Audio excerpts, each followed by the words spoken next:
The low hum of the air conditioning mixed with the soft beeping of ATM machines that Tuesday afternoon. Customers sat in neat rows of plastic chairs, some typing furiously on laptops, others scrolling through endless social media feeds.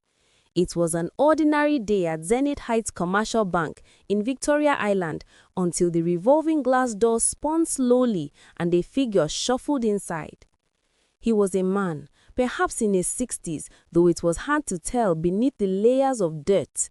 His trousers were torn at the knees, held up by a frayed rope instead of a belt. His feet were bare, calloused and cracked, leaving faint dusty prints on the polished marble floor. Grey beard covered half his face, and his hair stood in wild, uncombed clumps. Every eye in the banking hall turned toward him. Michael, the customer service representative closest to the entrance, wrinkled his nose in disgust. He leaned toward his colleague, Blessing, whispering loud enough for nearby customers to hear. How did security let this one pass? This is not a homeless shelter. Blessing giggled, covering her mouth with her manicured fingers. Maybe he's looking for the charity office. Someone should direct him before he scares the customers. The old man, whose name was Mr. Emmanuel Okafor, stood still for a moment, his weathered eyes scanning the hall with quiet dignity. His voice when he came was hoarse but clear. "Good afternoon. I need to access my account, please." The words fell like stones into water. Ripples of laughter spread across the hall. Michael leaned back in his chair, arms crossed. "Oga, account? You have account with this bank?" "Yes," Mr. Emmanuel replied calmly, "I do." Blessing snorted. "Sir, even if you have account, you need to look presentable. This is a professional environment, not to shoddy market." A tall security guard approached cautiously. "Baba, abeg, make we go outside. You dey disturb people here." "I am not disturbing anyone," Mr. Emmanuel said, his voice firmer now. "I came to make a transaction. If you cannot help me, call your manager." Michael laughed mockingly. "Manager? You want to see manager? Baba, even the manager no go attend to you like this. You need to bath first." The guard tightened his grip. "Come, Baba, let's go." And with that, Mr. Emmanuel was gently but firmly escorted out of the air-conditioned hall and into the blazing Lagos sun. Customers watched through the glass walls as he stood outside, dust swirling around his bare feet. Inside, the laughter faded into whispers. "That one don't craze," Blessing said, shaking her head. "Nah, mental case," Chidi agreed. Michael returned to his desk, still smiling. Some people no just get sense. But outside, under the scorching afternoon sun, Mr. Emmanuel Okafor stood perfectly still. His face was unreadable. He reached into the deep pocket of his torn trousers and pulled out something that didn't belong. A brand new Samsung Galaxy S24 Ultra, its black screen gleaming like obsidian. He tapped the screen twice and scrolled through his contacts, then pressed dial. The phone rang once. "Mr. David Okoye," he said, cold and steady. "Come to your Victoria Island branch, now." On the other end, David Okoye, the regional director of Zenith Heights Commercial Bank, nearly dropped his coffee mug. He recognized that voice instantly. "Sir, Mr. Emmanuel, where are you?" "Outside your branch. I was just thrown out." The line went dead. 15 minutes later, a sleek black Mercedes G-Wagon screeched to a halt in front of the bank. David Okoye jumped out, his expensive suit jacket flapping behind him. His face was pale, his forehead glistening with sweat despite the car's air conditioning. He rushed into the banking hall, his eyes wild. "Where is Mr. Emmanuel Okafor? Has he been here?" Michael blinked in confusion. "Sir?" I asked a question. An elderly man, shabby clothes, was he here? Blessing exchanged a nervous glance with Chidi. Yes, sir, but we sent him outside. He was disturbing customers." David's face went white. "You did what?" "Sir, he looked like a madman. We thought..." "You thought? You didn't think at all." Before anyone could respond, the glass door opened again. Mr. Emmanuel walked back in, his head high, his torn clothes hanging from his frame like royal robes. David turned and froze. Then in front of the entire banking hall, he dropped to one knee. "Sir, Mr. Emmanuel, I am deeply, deeply sorry." The hall went silent. You could hear the air conditioning hum. Michael's mouth fell open. Blessing's hands began to tremble. Judy felt a stomach drop. Mr. Emmanuel looked down at David, then at the staff, then at the customers who had mocked him. His voice was quiet, but it filled every corner of the room. "Stand up, David. Don't apologize for them. Apologize for not training them properly." David rose slowly, shame written across his face. Mr. Emmanuel turned to face the staff. "My name is Emmanuel Okafor. I am the majority shareholder of Zenithite Commercial Bank. I own 63% of this institution." The silence deepened. Someone's phone clattered to the floor. "I came here today, not because I needed money, but because I wanted to see how my staff treat the least among us. I wanted to know if the values I built this bank on still exist." His eyes swept over Michael, Blessing, and Chidi. "And what did I find? Mockery, cruelty, judgment based on appearance." Blessing's leg gave out. She sank into her chair, tears already forming. Mr. Emmanuel's voice didn't rise. He didn't need to. "You three, hand in your ID cards. You are dismissed, effective immediately." "Sir, please," Blessing cried. "We didn't know. Please, sir, have mercy." "Mercy?" Mr. Emmanuel's voice was soft but heavy. "Did you show mercy when you laughed at me? When you called me a madman in front of everyone?" Chidi fell to his knees. "Sir, I beg you, I have a family, my children." "And I have a family too. But you didn't see me as human. You saw me as trash." The security guard who had thrown him out stood frozen by the door, his face ashen. Mr. Emmanuel turned to him. "And you, next time before you lay hands on an elderly man, ask yourself if you are protecting people or protecting pride." The guard swallowed hard, unable to meet his eyes. David stood there helpless, watching his staff crumble. Mr. Emmanuel walked slowly toward the exit. As he reached the door, he paused and looked back one last time. "I didn't come here to ruin lives. I came here to teach a lesson. Remember it."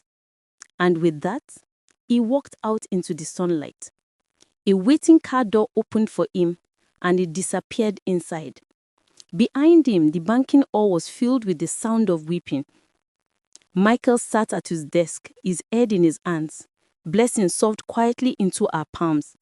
Chide remained on his knees, whispering prayers that seemed to go nowhere. Customers whispered in shock. Some felt pity, others felt justice had been served. But as the black Mercedes drove away, Mr. Emmanuel Okafor sat in the back seat, staring out the window. His face was calm, but his heart was heavy. He had done what needed to be done. He had defended his values, protected his principles. But as the city blood passed him, he couldn't help but wonder if there was another way, another lesson, another chance. And that thought would soon change everything. 3 weeks had passed since that afternoon, but the memory clung to Mr. Emmanuel like morning dew on grass. He sat in his study in his Banana Island mansion, surrounded by floor-to-ceiling windows overlooking the Atlantic Ocean. The waves rolled in endlessly, their rhythm steady and hypnotic. But his mind was far from calm. David had replaced the dismissed staff quickly. The bank's operations were running smoothly again, probably even better than before.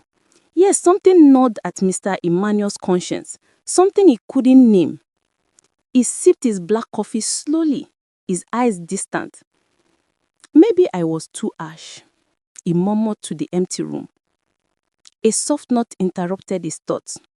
His housekeeper, Mrs. Adeyemi, entered, carrying a small stack of envelopes. "Sir, more letters came for you today." "From whom?" She hesitated. "The same people, Michael, Blessing, and Chidi." Mr. Emmanuel's hand paused midway to his cup. "Again?" "Yes, sir. Every day this week." Leave them on the desk. When she left, he stared at the pile.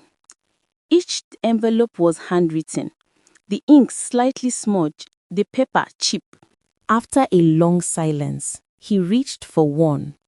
The first was from Michael. Dear Sir Emmanuel, I know I have no right to write to you, but I cannot sleep. Every night, I see your face at the bank, and I see the pain in your eyes. I have been unemployed since that day. My landlord has given me notice. My girlfriend left me, saying I am a failure. But that is not why I write. I write because I finally understand what you were teaching us. Respect is not about money. It is about humanity. I was proud. I was shallow. I judged you without knowing you. Please, sir, I do not ask for my job back. I only ask that you forgive me. I want to sleep again. Michael. Mr. Emmanuel closed his eyes. The words stung more than he expected. He reached for the next letter, this one from Blessing. Dear Mr. Emmanuel, I cannot stop crying. My mother keeps asking me what happened, but I cannot tell her. I am too ashamed.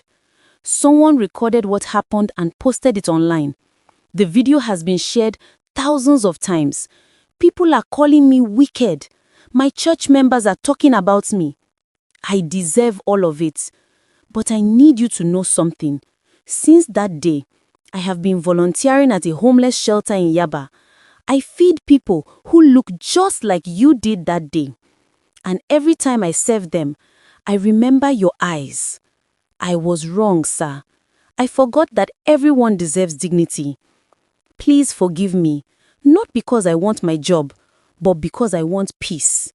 Blessing. The third letter was written in tiny, careful handwriting. Dear sir, I want to apologize not just for what I did, but for who I became. I joined that mockery because I was afraid. Afraid that if I defended you, my colleagues would laugh at me too. But cowardice is worse than cruelty. Since you dismissed me, I have been working as a dispatch rider. It is hard work, but it has taught me something. Every person I deliver to, rich or poor, deserves my respect. I have learned, sir. I have changed. I do not expect you to believe me, but I pray that one day God will show you that I mean it. Chidi. Mr. Emmanuel set the letters down gently. His chest felt tight. He stood and walked to the window, hands clasped behind his back. The ocean stretched endlessly before him. Somewhere out there, 3 young people were suffering because of a lesson he had taught. But was the lesson complete? He thought of his late wife Ngozi, who always said, Emmanuel, justice without mercy is just revenge in disguise. He closed his eyes.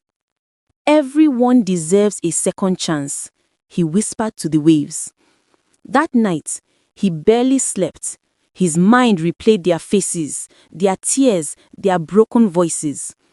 By morning, he had made a decision. At exactly 9 a.m., his Mercedes pulled up in front of the same bank branch. He stepped out, this time dressed in a crisp navy blue agbada, his silver walking stick gleaming in the sunlight. The staff stood at attention, bowing respectfully as he entered. Good morning, sir, they chorused. Good morning, he replied warmly. David hurried forward, nervous energy radiating from him. Sir, this is unexpected. How may we serve you today? Mr. Emmanuel looked around the pristine hall. Everything was perfect. Too perfect. David, he said calmly, I want you to call Michael, Blessing, and Chidi. David's face went pale. Sir, they no longer work here. I know, but you still have their phone numbers. Call them. Tell them I want to see them. David didn't argue. Within 2 hours, 3 anxious figures walked into the banking hall. Michael looked thinner, his clothes cheaper. Blessing's eyes were red-rimmed from sleepless nights. Chidi's hands trembled as he clutched a worn backpack. When they saw Mr. Emmanuel, They bowed deeply. "Good morning, sir," Michael said, his voice barely audible. "Good morning, sir," Blessing and Chidi echoed. "Sit," Mr. Emmanuel said gently. They perched on the edge of their chairs, afraid to breathe. "I read your letters," he began. "All of them." Michael's hands clenched. Blessing bit her lip. Chidi's eyes filled with tears. "You made a terrible mistake. A mistake that hurt not just me, but yourselves." "We know, sir," Michael whispered. But Mr. Emmanuel's voice softened. "What matters is not the mistake. It's what you've learned from it." Blessing looked up, hope flickering in her eyes. "I have decided to give you a second chance." The three of them gasped. "You will be reinstated, but not in your old positions. You will start at the bottom. Filing clerk, receptionist, document processor. You will earn your way back up." Michael fell to his knees. "Thank you, sir. Thank you so much." Blessing covered her face, sobbing. "God bless you, sir. God will reward you." Chidi couldn't speak. He just nodded, tears streaming down his face. Mr. Emmanuel stood. "Don't thank me. Prove it to me that you've changed. Show your customers, your colleagues, and yourselves that you are better than you were." As they left that day, the three of them embraced tightly outside the bank, weeping tears of relief and gratitude. Inside, Mr. Emmanuel stood by the window, watching them. David approached quietly. "Sir, that was very generous of you." Mr. Emmanuel smiled faintly. "Generosity is easy. Wisdom is knowing when to use it." As he left the bank and settled into his car, he felt something he hadn't felt in weeks. Peace. But what he didn't know was that by opening the door to forgiveness, he had also opened the door to something unexpected. Because as fate would have it, Michael's younger sister had just started working at one of Mr. Emmanuel's subsidiary companies. And she would soon become someone who would change his lonely life forever. The months that followed were quiet, healing in its own way. Michael, Blessing, and Chidi arrived early every morning, stayed late every evening, and treated every customer like royalty. Slowly, they earned back respect, not because of their positions, but because of their hearts. Mr. Emmanuel sometimes visited the branch unannounced, watching from a distance. He never revealed himself, just observed. And each time, his heart warmed. But his mansion remained cold, empty. His wife, Ngozi, had passed away 5 years ago from cancer. His only son, Emeka, lived in London, consumed by his career. Their phone calls were brief, transactional. Mr. Emmanuel spent most evenings alone, reading by the window, watching the ocean swallow the sun, until one Friday afternoon when everything changed. He was leaving the bank after a quiet meeting with David when he noticed a young woman struggling with a heavy box near the parking lot. She was petite, perhaps in her early 20s, wearing a simple blue dress. Her braided hair was pulled back and sweat glistened on her forehead as she tried to lift the box into her car. Without thinking, Mr. Emmanuel walked over. "Let me help you," he said gently. She looked up, startled. "Oh, sir, it's okay. I can manage." But he had already lifted one side of the box. Together, they placed it in the trunk. "Thank you so much, sir," she said, smiling warmly. "I'm Grace. I work in the records department." "Emmanuel," he replied, though he didn't mention his full name. "Are you a customer, sir?" He smiled faintly. "Something like that."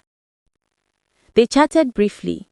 She was kind, her laughter easy and genuine. When she left, Mr. Emmanuel stood there longer than necessary, watching her car disappear into traffic. Something about her reminded him of Ngozi. Not her appearance, but her warmth. Over the following weeks, he found reasons to visit the bank more often, and each time, somehow, he'd run into Grace. They talk about small things, Lagos traffic, the weather, her dreams of studying architecture. She never treated him differently. To her, he was just an elderly man who was kind. One evening, as they stood outside the bank watching the sunset, Grace said something that struck him. "You know, sir, people think money makes you important, but I think kindness does." Mr. Emmanuel looked at her, his eyes glistening. "You remind me of someone I lost." "Your wife?" she asked gently. He nodded. "She must have been very special." "She was. She taught me that wealth means nothing if your heart is empty." Grace smiled. "Then she raised you well, sir." He chuckled. "No, she married me and fixed me." They laughed together as the sun melted into the horizon. Weeks turned into months. Their conversations deepened. Grace learned that Emmanuel was more than just a kind old man, and Mr. Emmanuel learned that Grace was Michael's younger sister, the same Michael he had forgiven. When he discovered this, he laughed at the irony. "God has a sense of humor," he murmured. One day, Grace brought him homemade pepper soup, saying, "My brother told me about an old man who helped him. I think that was you." Mr. Emmanuel smiled. "Your brother has a good heart now." "Because of you, sir. You taught him mercy." Slowly, cautiously, something beautiful began to bloom between them. Not rushed, not forced, just natural like rain after drought. Mr. Emmanuel's son Emeka noticed the change when he called from London. "Dad, you sound happy." "I am." "What happened?" "I met someone." There was a long pause. "Dad, that's wonderful." And it was. A year later, in a small private ceremony, attended by close family and friends, Emmanuel Okafor and Grace Okoro were married. Michael stood beside his sister, tears streaming down his face, grateful beyond words. Blessing and Chidi attended too, now managers at different branches, living proof that people could change. As Mr. Emmanuel and Grace exchanged vows, he thought about the journey that had led them here, the mockery, the anger, the forgiveness, the unexpected love. And he realized something profound. Mercy doesn't just change the people you forgive, it changes you too. The reception was filled with laughter, music, and dancing. At one point, Mr. Emmanuel stood and raised his glass. "I once thought that strength was about standing firm, about never bending. But I was wrong. True strength is knowing when to forgive, when to let go, when to begin again." The crowd erupted in applause. Grace squeezed his hand, her eyes shining. And as they danced under the stars that night, Mr. Emmanuel felt something he hadn't felt in years: hope for tomorrow. Because sometimes the greatest blessings come disguised as the hardest lessons. And sometimes the person you save ends up saving you too. So yeah, thank you so much for watching, you guys. Please tell me what you feel about this story and where you are watching from in the comment section. Like this video, share to your friends so they can also learn from this story. Please do not forget to subscribe to this channel and tap on the notification bell so every time I upload a video, you're going to know and you come support your girl. Thank you so much, my YouTube family. See you guys on my next story. Tell me your experience in the comment section. Thank you.